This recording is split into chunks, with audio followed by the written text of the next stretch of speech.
दुर्गा नदी के किनारे बसा एक गांव फूलपुर। गांव में कुछ 100-150 लोग रहते थे। अंजलि, जो कि पास ही के जिले में रहती थी और 12वीं पास कर चुकी थी, उसके पिताजी ने बेटी को जल्दी विदा करने के लिए उसकी शादी फूलपुर गांव के मुकेश से करवा दी थी। मुकेश कभी स्कूल नहीं गया था और इस कारण वो पढ़ा लिखा नहीं था और बाकी गांव वालों की हालत भी मुकेश जैसी ही थी।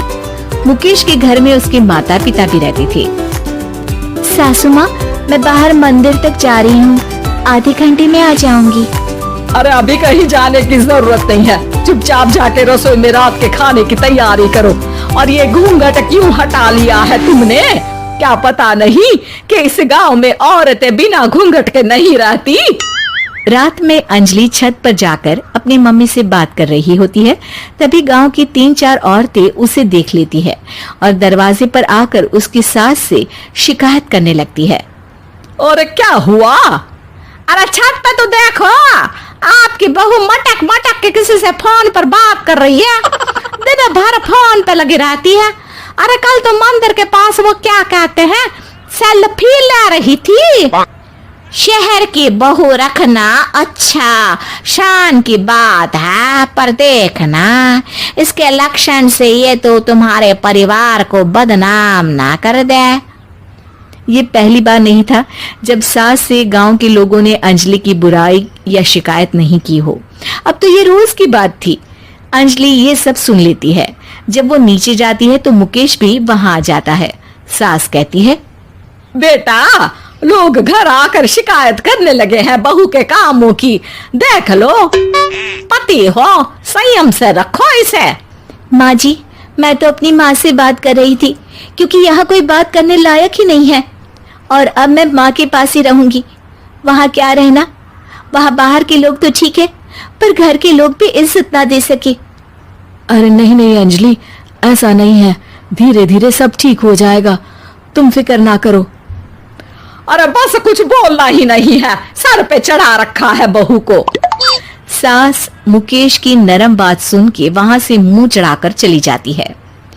मैं तो कहती हूँ हम दोनों शहर चले जाते हैं। मैं पढ़ी लिखी हूँ, मुझे वहाँ नौकरी भी मिल जाएगी और थोड़े दिनों में आप भी वहाँ कुछ काम ढूंढ लेना।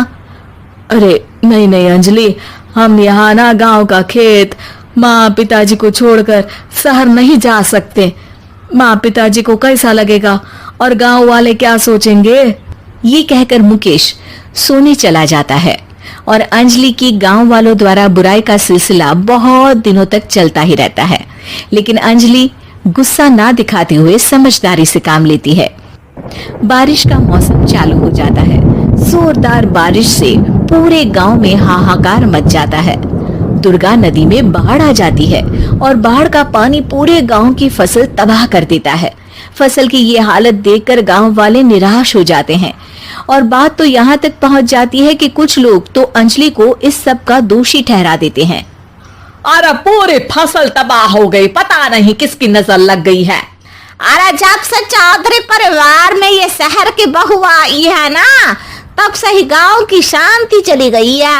इसके कर्म कांड से माँ दुर्गा नदी भी खुश नहीं है। ये सब सुनकर बेचारी अंजलि रोते हुए अपने घर चली जाती है।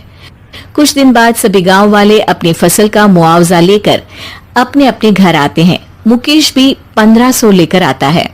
अंजलि को जब पासबुक दिखाता है तो अंजलि हैरान हो जाती है। अरे, ये पासबुक में तो उन्होंने 4000 की एंट्री करी है और आपको सिर्फ 1500 दिए। सच में? अरे वो सरकारी अफसर आपको बेवकूफ बना रहे हैं। सरकार की तरफ से हमें 4000 मिले हैं, लेकिन बाकी का सारा पैसा खुद ही खा रहे हैं।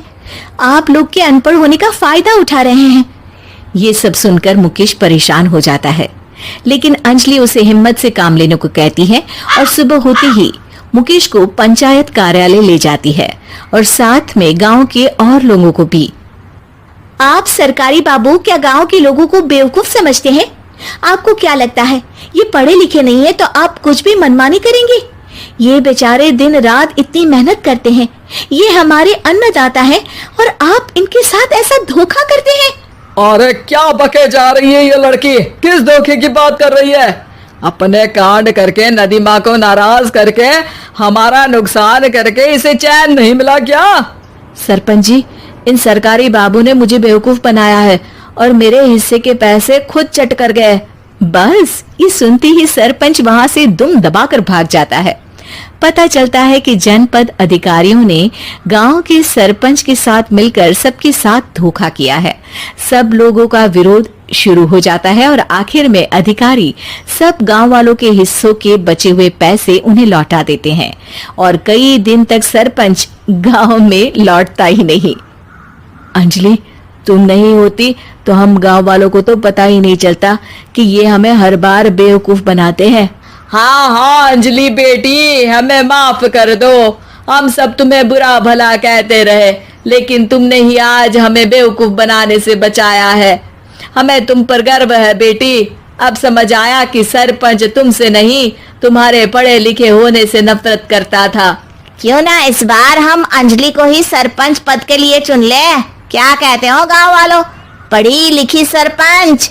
बस पूरा गांव अंजलि के लिए ताली बजाता है और अंजलि की सास उसे खुशी से गले लगा लेती है।